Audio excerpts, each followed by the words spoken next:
at 9:08 p.m. and we will start with the Pledge of Allegiance. I pledge allegiance to the flag of the United States of America and to the republic for which it stands, one nation, under God, indivisible, with liberty and justice for all. We have 5 consent agenda items, some resignations, some new hires, and 1 reading of the public data request. I'll entertain a motion to approve. Second. Lauren and Sandy, thank you. Okay, on to 6.1, review and act on the American Indian. We have to vote. Oh, thank you. I can't tell I'm hungry. All those in favor say aye. Aye. Opposed? Motion carries. Thank you. Review and act on the American Indian Annual Compliance Resolution, and thank you for being so patient through our workshop meeting.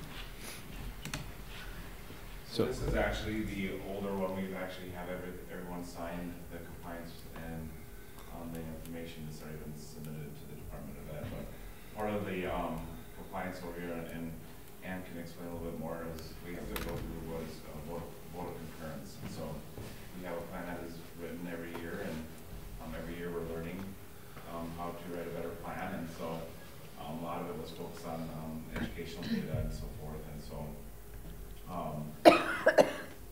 it took us a little while, a little longer. We got an extension, and so we did get it submitted within the timeline that the Department of Ed allowed us to get the plan, the concurrence completed. And part of this is having the chair speak to the school board and just kind of give a little brief recap of what's going on with the council and the plan and the concurrence piece.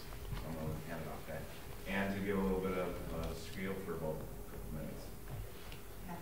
Half an hour. Well, you earned the time, so Yeah. whatever you Look how need. thick your book Good. is. I'm not a huge public speaker or anything like that. This is actually our first year where we're presenting the concurrence to the school board, even though I've presented the plan. This is our first year for this because the state required the documentation of that this year, so we've moved on to that step. And you know, there probably could be some more steps added as we go year to year. Main points with the concurrence, basically the concurrence is that we come up with a goal for each area. We have 5 areas in our plan.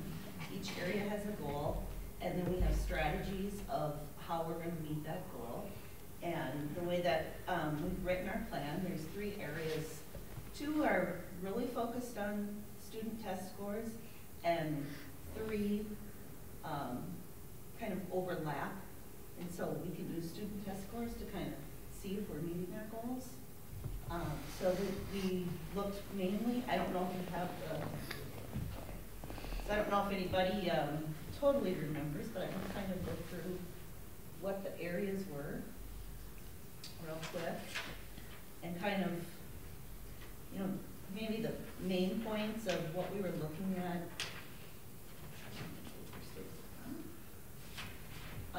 The main points of what we were looking at as far as what we scrutinized, I guess I'll put it that way, when we looked at test scores. So in goal area 1, our original goal was to increase the number of students that were participating in the after-school tutoring program. And we had we had 2 students participate the previous year. We wanted to increase that to a number of 8 students. And when we wrote this, it seemed like we were going in that direction, but as the school year went on, we could see that there weren't either teachers or parents requesting that, even when that was offered.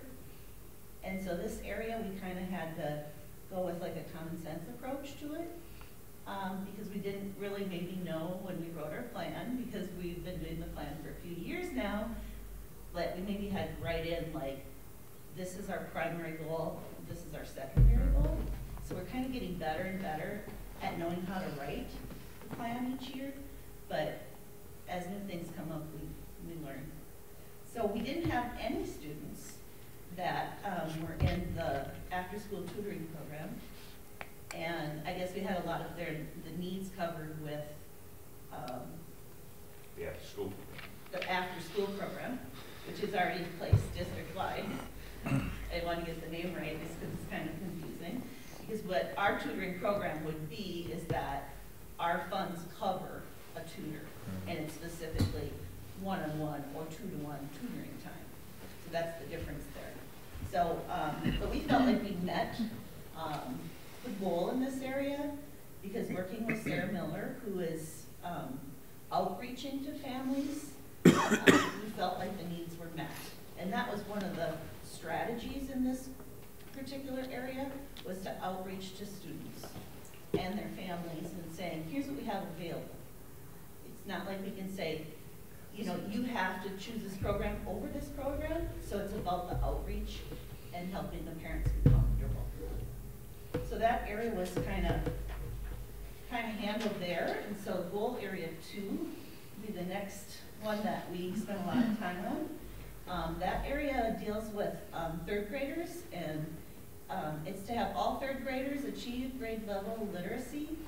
And our specific goal that we wrote was to increase their local test scores in literacy by 10% from their fall test scores to their spring test scores through the NWEA assessments. So this is where we found our first problem, because NWEA test scores are not out in time for us to submit this by March 1st. So I don't know, you know, how it goes in the fall when your brain is not really kicked into gear and you're writing your plan. None of us got that. So, I mean, at any rate, that we, again, you know, decided, okay, so we need a common sense approach to this, of course, but we also needed some decent test scores. And so we did have some, you know, frustrations, I guess, in the timing of getting test scores, because I think looking backwards, it probably would have triggered us to say, hey, this makes no sense if we had at least test scores that were in the fall, in September, in October, to say, well, we only have these test scores, why don't we have the other ones? Because as parents, we weren't following that. We weren't saying, well, there's missing test scores, you know, because we're not used to the cycle, and that they're doing fall, winter, spring NWEA, and then they're doing fall, spring MCA. And so comparing those test scores year to year was hard for us. We've kind of, you know, there was a learning curve, so we've kind of, you know, I think got over that challenge, but a big part of the challenge is just getting us the information. We're a small group, and so we just need our test scores, and we need to know the individual students without violating any privacy. We requested having students tracked by like a portion of their student number, so that we could look at what, in this particular goal, what these 3rd graders are doing. We have 11 3rd graders, and tracking their scores for at least 2 years to get an idea of, was it a bad test day, what's their trend. So once we got good data, we were okay. We had a lot of concern because we had, I think we only had 4 out of 11 of the students that, well, it depends on how you look at the data, but because it's not gonna directly relate to how we wrote our goal, but just looking at it logically, only about 4 of 11 of the students were making the type of progress we wanted them to make. And so we were kind of alarmed. And then we requested a little bit more data that said, let's compare our minority group of 3rd graders to the group as a whole, because the state wants us to address if there's a learning gap. So meaning like if the rest of the 3rd graders were performing at a much higher level than ours, there's a problem there somehow in learning styles or programs offered or something. But when we got that data, there was no gap. We found our students performed the same, or one category a little better, one category a little worse. So essentially, so we were satisfied at that point that we were addressing needs. There were needs there, but that we had, as far as like strategies for achieving the goal, it was again going back to the outreach and the offering of programs. And then also looking at equity, culturally responsive techniques and strategies in order to teach our children in sort of a level playing field. And then goal area 3 would have been the next area that we really concentrated on. And in that area, it was talking about achievement gap again, but for our students as a whole, not just 3rd grade. And so that was looking at whether they're meeting or exceeding in math and reading, and that was dealing with MCA scores. And again, we didn't write that goal very well. It was okay, but we can't compare MCA scores from fall to spring because they're not here by March 1st when we need to do the compliance for the state.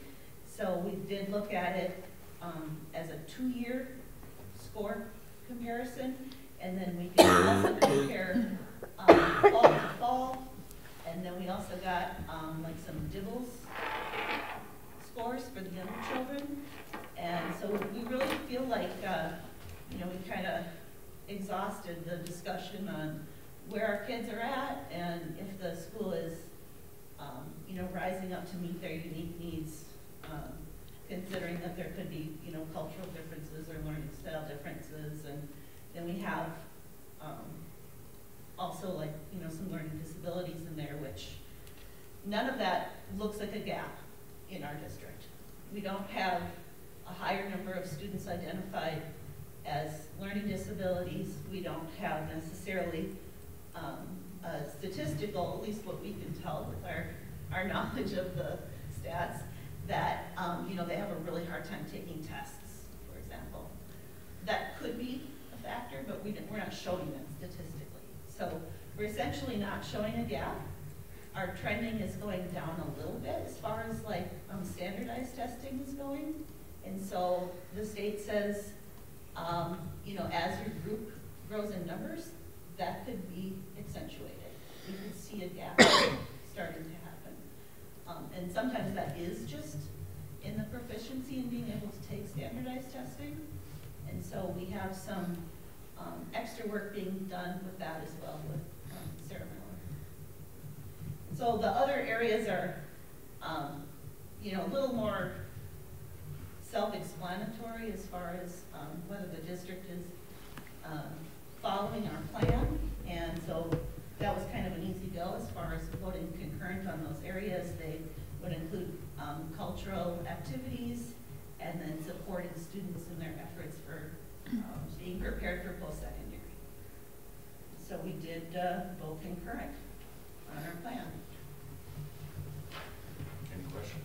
I have a question. Do you have good resources? Like, is the Minnesota Department of Ed a good resource when you're trying to write these things, or who do you go to when you're trying to develop these plans? Yeah, we do. I've gone to some training sessions, which I would say they don't focus on the writing of plans at the training sessions. A lot of their people that they have working, it seems like they have a new person every year. Sure. And so, I mean, they have Jane Harstead, Dr. Jane Harstead has kind of been overseeing the whole thing, but it's one person, and they're struggling. I believe this is just my personal thoughts. And there was no really much guidance for us when we are starting this, but I think as we are digging into this and we're using data, and everything's following the world's best workforce, so we're learning, and I feel after, especially after this year, we should have pretty darn good plans here as we move forward, especially with the data that we have, and we can utilize the test scores and so forth to really make sure that we're tracking. Especially we have a group of over 10 students now, and so that's going to be a big help when we have that, when we're looking at the data, and we're looking at these students as they move through our system. And our kindergarten group is like 6 or 7 students, so we're getting larger groups of students coming through, and so it's going to help us track better. Well, and I think that's, you know, I don't know if I was clear about that either, because we do want to track them individually. But generally, you know, if you're looking at the group, it's hard because in, you know, one grade we have 3 students. Well, how do you compare those 3 students to the rest of the grade to really see if there is a graph? a gap. It's not a solid system. So that's where we really kind of flounder. And there isn't, I mean, there are more training sessions for teachers and administrators right now, as far as like the special ed, and they have some focus groups where, you know, they would like to do that. They're not doing a lot right now as far as like direction of our committee. I mean, it would be nice if they did. I mean, I think that would be good feedback to say, you know, the way we write our plans. Yeah. But they did send our plan back for revision, and so we did make it better, but nobody caught this little Right. mistake thing as we went through it. So, but now we know. So. What happens when you had the money set aside for tutoring and then you didn't need to use it? Do you have to give that back to the state? Not necessarily. I mean, I know other years, I think just one other year we rewrote our plan. There's a deadline for that though. You can amend your plan prior to the June 30th date of when you can utilize the funds, but if you don't utilize the funds prior to that, Go back. then It'll go back to the goes state. back to the state. Yeah. The way that our plan is written with overlap though, like I said, like those first 3 areas, there's a lot of overlap. So we don't have specific line item written into our plan. We have, you know, like some chunks that are shown. And I think they're gonna start, my feeling is they're gonna get pickier about Yeah, that. they're gonna be really picky, and they're gonna be certain line item. Yeah. Like how we write the achievement integration, it's very specific with codes and so forth. I have a feeling that They're gonna this go is to gonna that. be just like our achievement integration Yeah. plan. They may go to that. And bigger districts Yeah. already do that because they're dealing with more than one grant program. And we could start moving into more than one grant program. There's at least 2 others that I know that we qualify for and that we could get into. That then we would need to, you know, look at more of a line item specific Right. budget. Yeah. And, because this is really, you know, like, it's very discretionary, I guess. You know, if we did assess a certain need for it, a lot of money can go to a single need. We don't even have to have all 5 areas of the plan have funding. So we can say, here's our goals in this area, doesn't have to be funding. And then part of that is because the nature of it is that it's a collaborative effort with the district. So what we do, we try to find ways of partnership. And I guess the way that it was explained to me too is that this is a supplemental aid. So things that the district generally does, it's not intended for this program to take that over. This is adding, putting more oomph. Yeah, you can't supplant things that you're already doing. Okay. Other questions? Thank you very much. Thank you. Thank you. Thank you. Okay, on that note, I'll entertain a motion to approve the amendment of the annual compliance resolution. So moved. Jesse, is there a second? Second. Lauren, discussion? Hearing none, all those in favor say aye. Aye. Opposed, motion carries. Review and act on the 5th grade honors course. I think we had enough of a lengthy discussion about that tonight. Any more questions or anything? Tom? Why is it an action item? Didn't we already approve the handbooks? We did, but in the motion. Oh, it was pulled? The motion was to approve the handbook, Less pulling than- this out. Do we have to have a motion and a second before we discuss, or do we discuss and then do the We motion? can. second? Do either, but I'll entertain a motion. So moved. Jesse, is there a second? Second. Connie, okay, discussion. I'm not necessarily opposed to the discussion around removing honors.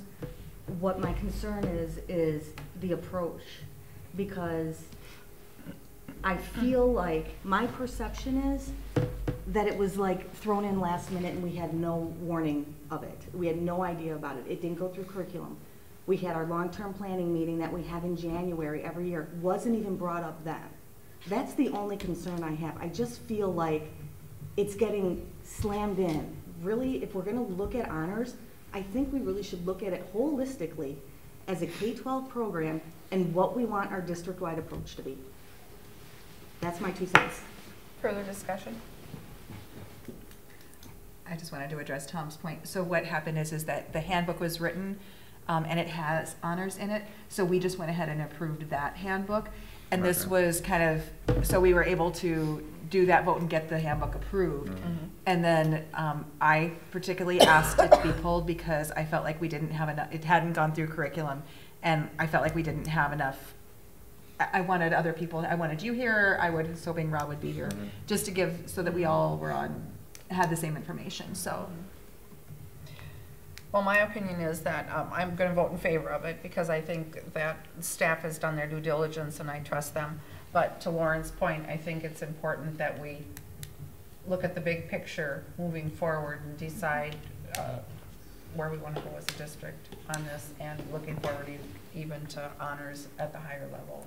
You know, so I think that should be a discussion at one of our upcoming meetings. So. And Jesse made that, I think, in the talking point. Yeah. I agree. Any more discussion? Well, I would just say that I think that this is something that, like I said, I've done kind of a flip on it, and I feel that we also can, if for some reason we decide, okay, well, maybe this wasn't the direction we can go, it's something, it's not something that's absolutely set in stone. I mean, you know what I mean? It's like we all, yes, we don't want to keep going back and forth, but if for some reason, I would assume, they decide, okay, well, maybe this isn't what, maybe we want to go a different way, then maybe, you know, that it doesn't have to be set in stone, so. Good. Anything else? If not, we have a motion and a second. All those in favor say aye. Aye. Aye. Opposed? Aye. Motion carries.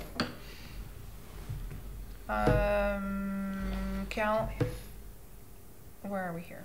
Calendar change. Mr. Helgerson. I'm just gonna bring up the tutorial because it's easier. Based off of our discussion about the kindergarten conference, the Minnesota State Kindergarten Conference, and the fact that we had identified that we were one short of our workshop days, we solved both of those problems by adding the middle school open house conference date was also missed. So that was also added, so it was a good catch there. We changed Friday, May 1st to a professional development day instead of a 2-hour early out. That's what it was originally scheduled for. That will be the date the Minnesota State Kindergarten Conference is held on our campus. We then moved the last student day, which was scheduled for June 3rd. It'll now be Thursday, June 4th, which means the end of the year for our teacher workshop will be moved from June 4th to Friday, June 5th. So all the problems are solved, and hopefully this is the last time we'll have to revisit the 2019-20 calendar. Until we have 45 snow days next year. Yeah, we have to deal hopefully with it. not, Don't you dare. Yeah. hopefully not. I'll entertain a motion. So moved. Sandy, is there a second? Second. Second. Oh, Jesse? Sure. Okay. Discussion, further discussion? I do Sandy? have one, I apologize, but something that Ben brought up tonight that made me think about this is that middle school conferences are scheduled for March 16th. Are we gonna wanna have registration sooner than that? Because if he wants to have conferences before registration, we may have to, no. I mean, we're registering, what's the date today, the 19th? We're right. Okay. It's about the same time, so. All right, so I just wanted to bring that up, because that's something that if he wanted Yep, to no, do that. I thought about that too when Okay. we were going through that, so. Yep. Madam Chair. Yes. On that same note, it might be nice to do registration on the night of conferences as well as just as an option, because if you're here with your kid and you're talking to these teachers and you fill out the Might get more form participation, and you too. drop it off, That's a great idea. That is a good Why idea. didn't it would we be think of that nice. before? Because literally this morning I go, Luke, you know, I had gone through the thing and I was like, Luke, are you doing band and choir? You know, like I had this discussion. He's like, Yeah. I already have mine filled out. I'm like, would have been nice to know. So Janae probably knew because she probably had to sign off on it. I doubt it. Well, somebody had to sign off on it. It might not have turned it in, but he's already filled it out, you know, and just to have that discussion and with the teachers. But That's a great idea. That is a really good idea. not that you have to turn it in that night, but maybe you get that registration booklet. You could turn it in later, but just as easily you can turn it in that night. Yeah, But you might end up getting more participation at conferences You too might. with that. Right. and more informed parents. More informed people. informed. for Yeah, sure. exactly. It's a great place to ask the questions. Yeah. Good idea. Any further discussion? We need Ben back in here. Yeah, we can call him up. Just, Poor guy. I'm kidding. Tell him to watch from 9:30 to 9:35 portion of the video. Yeah. Okay, we have a motion and a second. All those in favor say aye. Aye. Opposed? Motion carries. Last item, review and act on the district's brand usage. So there's two options, A and B.